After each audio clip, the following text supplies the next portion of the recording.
O, o koala tava em cima da árvore, fumando maconha. Aí a lagartixa chegou. E aí, koala? Beleza? Deixa eu dar umas bolas aí nessa maconha aí, velho. O koala, vai, sobe aí. Tá de boa aí.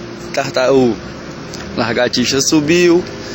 Chegou lá, fumou, falou: rapaz, essa é da boa, hein? Vai dar uma sede danada. Aí o koala falou: vai lá no rio e bebe uma água e volta, que eu não vou sair daqui não. Aí lagartixa foi. Lagartixa foi, tomou uma aguinha e chegou lá e encontrou o jacaré. O jacaré: ué, lagartixa, esse olho vermelho aí, você tava queimando um, né? Onde é que tem? Aí a lagartixa falou: vai lá na árvore que koala tá lá. E jacaré foi lá.